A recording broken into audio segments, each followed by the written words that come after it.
This is eTurbo News in Honolulu with our daily breaking news show. Please stay tuned.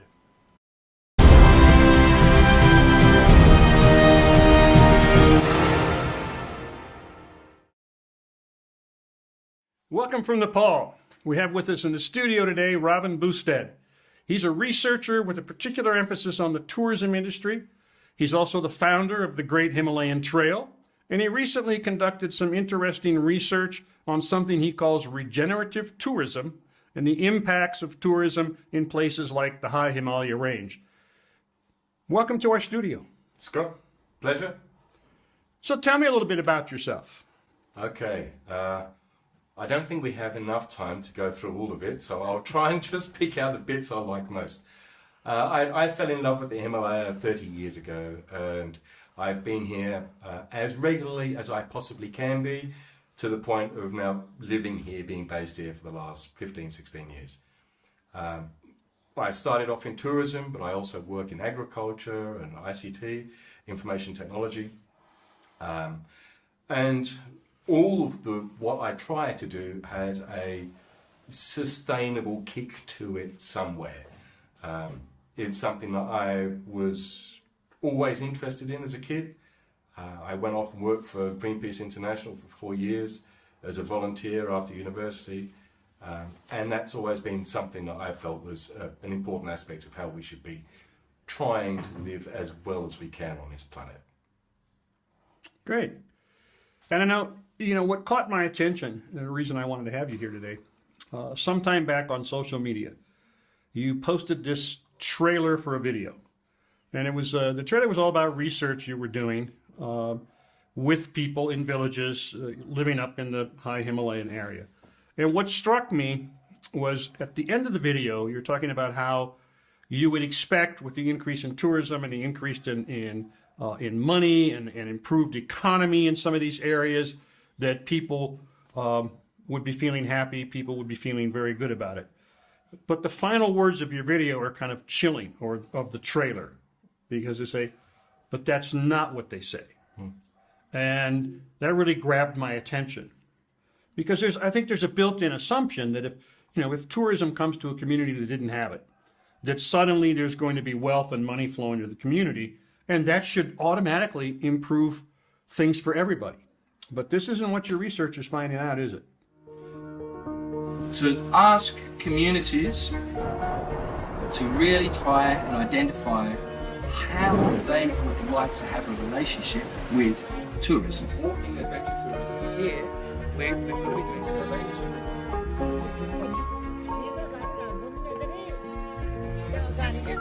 Feel about the impact of tourism on their lives and their communities and their culture. That's been positive, that it's been consistent, but what they're saying is not.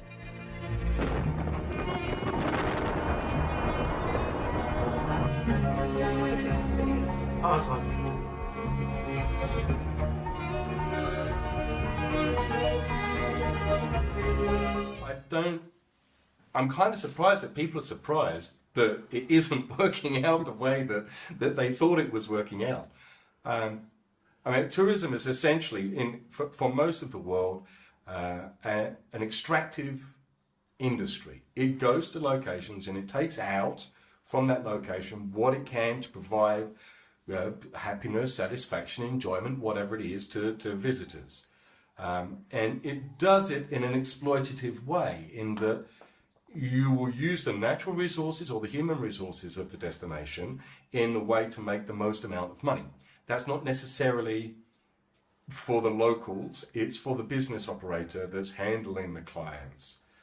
So directly you start thinking about what's actually happening with tourism, it shouldn't be a surprise that actually it doesn't work as well in practice as we would like to think it does. But tourism does a very good job of selling itself as being a good news pastime. It's your holiday.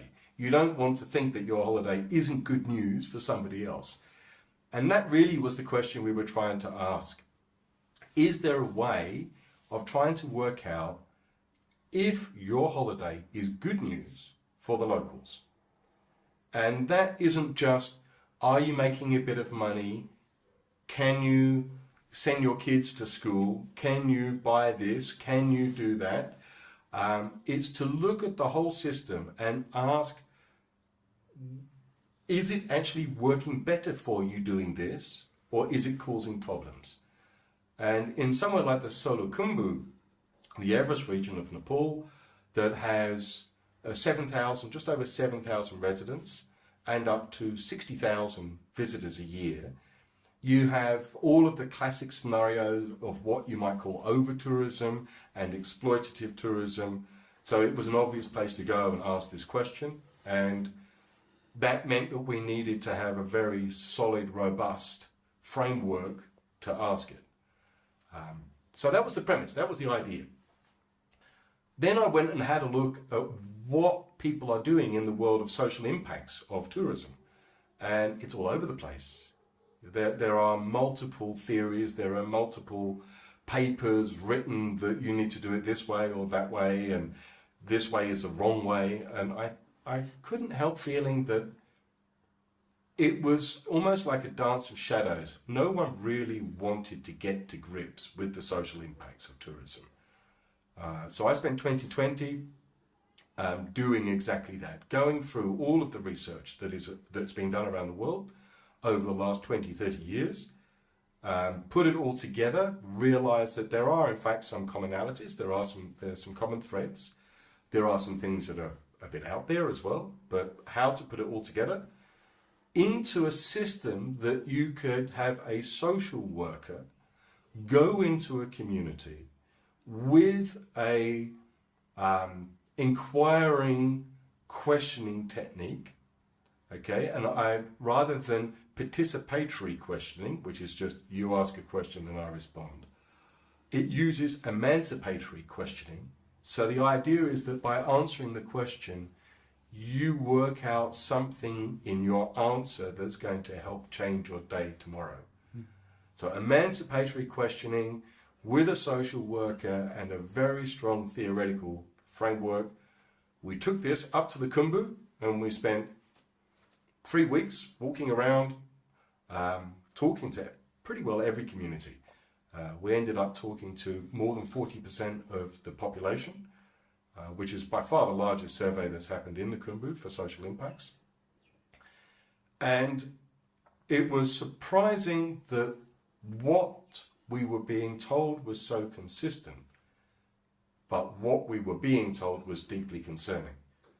And what came out of the answers was that the social impact of tourism, and again, I don't think we should really be surprised that people see that their lives are intrinsically linked to the environment that they live in. So if you are going to negatively affect the world that somebody lives in or the space that they live in, then you're going to be affecting their social world as well. And that was really quite profound in the minds of the people who live in the Khumbu. They now do not have any access to a pure water source. Every water source in the Khumbu is contaminated with animal or, more likely, human feces. Now, I don't think that anyone in the world would consider that a good thing. And certainly the people who live in the Khumbu definitely don't think that's a good thing. They look at their culture as being resilient and needing to be resilient to be able to cope with the impact of tourism. But the migration of younger generations outside of the Khumbu has now meant that there is a big disconnect between the older community members and the younger ones who now live in the States or in Europe or somewhere else. And the older people who are left are now deeply concerned. What happens when I die? Who is going to look after my body? Who is going to look after my home? Who is going to be caring for the family concerned and our ancestors? Because they're all gone. Then you also have the economic impacts, which, although superficially good, yes, they do make people's lives easier. But those economic impacts are bringing Sherpas into the community. They're attracting people who are not of the same ethnic group, and it's diluting the traditional Sherpa way of life in the Sherpa heartland. And they're very concerned about that as well. To the point where now you walk into communities, there will be a Sherpa mothers group and a non-Sherpa mothers group, and they refuse to interact. There is some very difficult situations in communities because of this social transformation. The social impacts of tourism directly impact daily lives, are directly changing the environment, and no one is recognizing them for what they are. The locals want to do something about it, but they don't know what to do. They don't feel empowered. They don't feel that they can take control of their lives and their natural environment. And I came away from the whole experience realizing that actually this isn't just the Solukhumbu. This is tourism everywhere. Because the problems that the Sherpas are talking about in the Everest region are exactly the same problems as the people in Barcelona are talking about, or the people in Venice are talking about. And it's the impact on their quality of life, on their daily routines, on access to be able to spend time doing things that's in their neighborhood in the way that they want to be able to do things. They want to be able to have access to natural resources that's reliable and on the terms that are equitable for the community. So then I began to realize that this social impact of tourism is actually pretty well the same everywhere. The scale of it may vary, absolutely, but the issues that people are talking about are pretty much the same everywhere on planet Earth. And that, I think, was the biggest outcome from my perspective, that it is possible to look at tourism, identify the problems, quantify those problems, come up with mechanisms where communities, governments, and companies can try to manage those problems and mitigate them. But you need to have a will to do so. You need to be willing to open your eyes and your ears and listen to people. And if you're not prepared to do that, then you're going to have some serious problems with tourism. I want to talk a little bit more about that, because you and I talked a little bit off camera about a process or a theory, I'm not sure what the proper term is for it, or something you call regenerative tourism. Can you tell me a little bit about that concept, how it might work? Sure. The idea of regenerative tourism has actually been around quite a long time. And there are some people in the world who have been at the forefront of trying to get a conversation about tourism to move beyond this net negative, which is what most of the tourism industry is, exploitative, very commercially focused, just going into communities and extracting whatever you can without really any thought or regard for consequence. So to take that net negative situation and turn it into first base would be net zero, which is what sustainable tourism is trying to achieve. And then there is this obvious, well, if we can go from net negative to net zero, maybe we can take it to a net positive. And that's what regenerative tourism is trying to do. So a lot of sustainable tourism is focused on sort of the physical footprints, the carbon footprints, the product footprints, plastic, transportation systems. How can you develop itineraries and activities that are going to be of some benefit but have the minimum impact? That's what sustainable tourism is trying to achieve.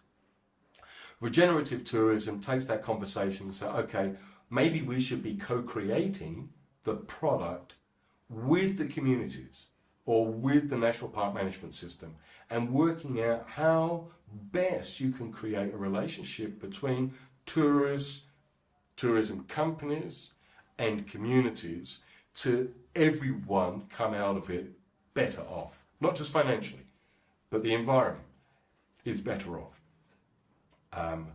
perhaps let's use an example. One of the, I think, one of the most extractive and exploitative forms of tourism is in fact mountaineering, where there is nothing but impact for the mountain, and there is very little positive impact for the communities. Nearly all mountaineers will fly in and out of a location in Nepal by a helicopter. They spend almost no time with the residents around the mountain. The staff, the local staff, are there simply to help them get to the top of the mountain under almost any cost. And that can be cost of life, let alone just financial.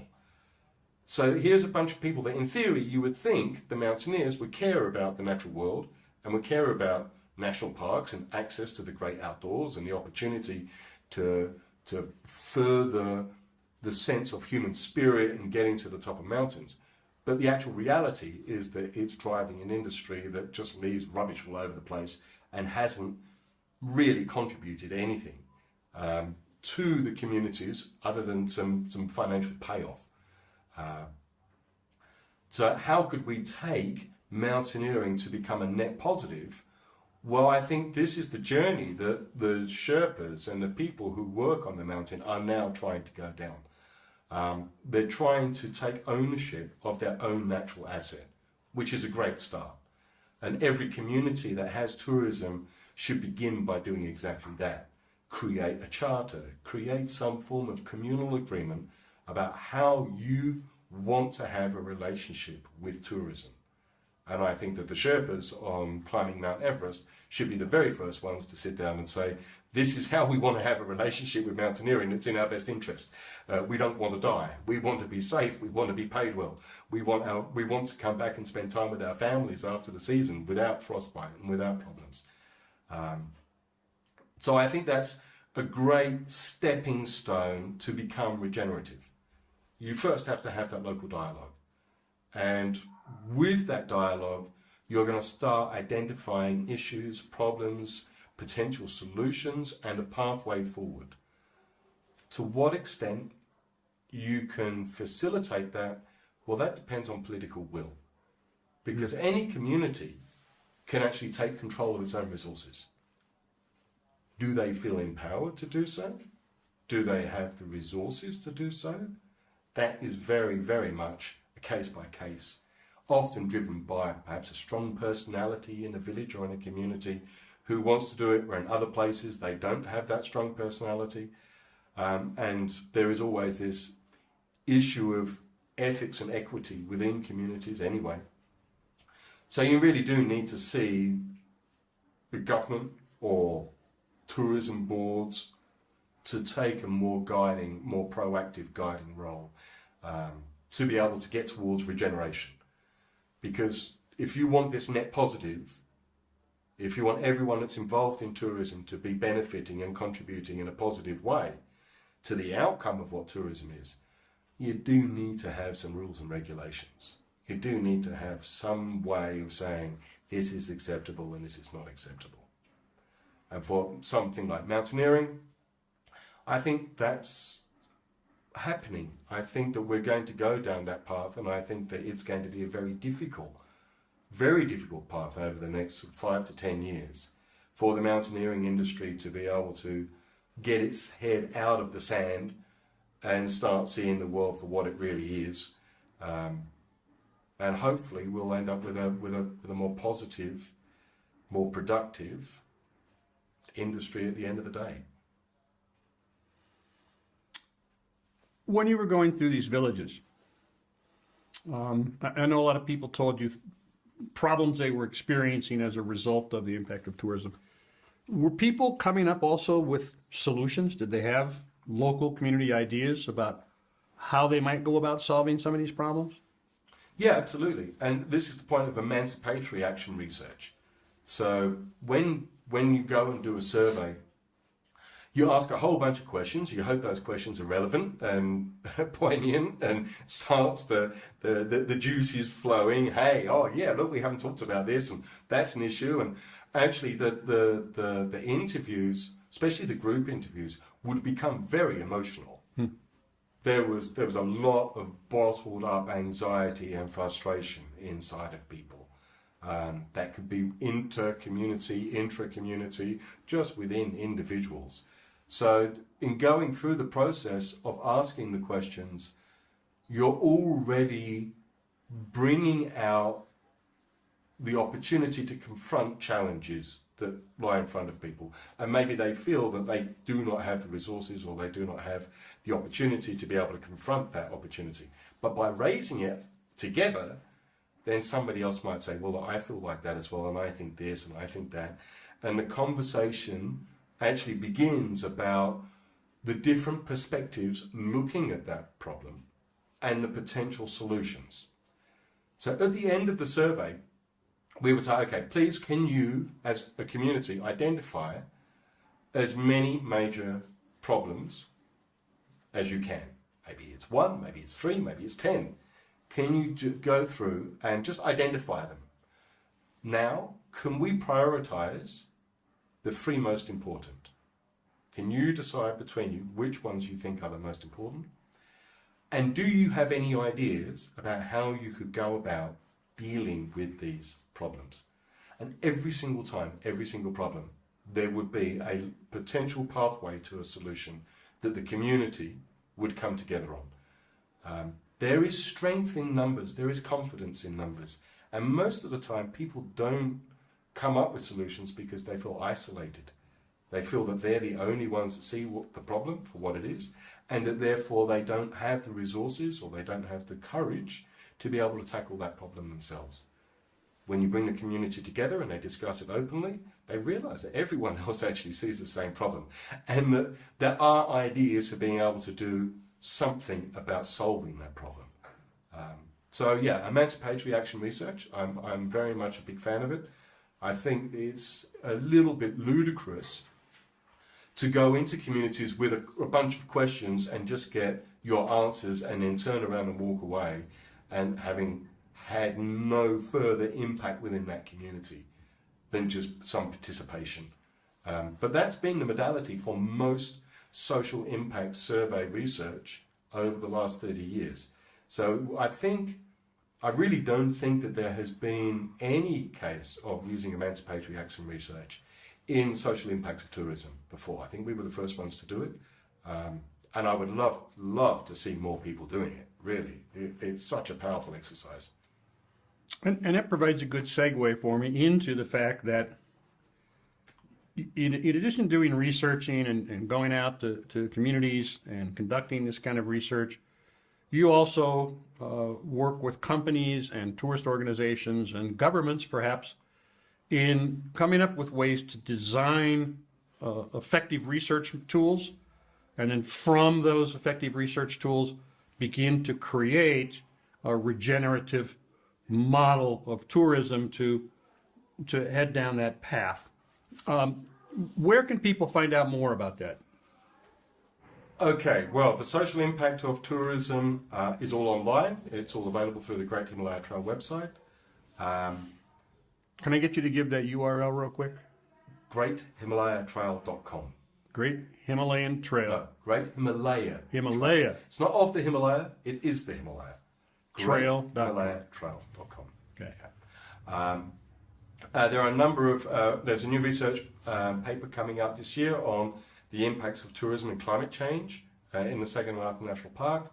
And I have another paper coming out towards the end of this year, which is the impacts on heritage of tourism and climate change in the Sagarmatha National Park. Now, all of these basically interlink around the same issues within communities. That's the social impact stuff. I also am working on a new carbon footprinting offsetting systems. Now, before we talked a little bit about how in some areas of tourism, especially in areas like mountaineering, there is a socio-economic system that doesn't really benefit locals a great deal. Well, carbon offsetting is exactly the same. It is another example of almost economic colonialism, where the current offsetting trading platforms and trading system is really designed to serve the interests of big business in the West and is not in any way trying to serve the interests of small business in what you might want to call the global South or in poorer countries. So the carbon footprinting, waste footprinting and water footprinting system, I am trying to link with offsetting programs within countries that would not necessarily be accessible to international businesses. They would be domestic market trading platforms and directly related to the footprints that are established within a country. So all of that's in process this year. The carbon footprinting is being done with an organisation called Travel Life and Karmacal. We're trying to get people like Skyscanner and Booking.com to engage with it as well. So we have something which is a really easy to use, intuitive system. And the offsetting programs will basically have to be negotiations with each government. And in fact, one of the first governments that we're talking to about this is Thailand. The Thais have taken a very proactive approach to wanting to calculate footprints and offset them within country. And perhaps that new normal that everybody talks about is a possibility, but we still have a long way to go. Great. I want to thank you so much for being here today. You're fascinating to listen to. I could probably sit here for hours, but at some point I have to stop recording to make a video.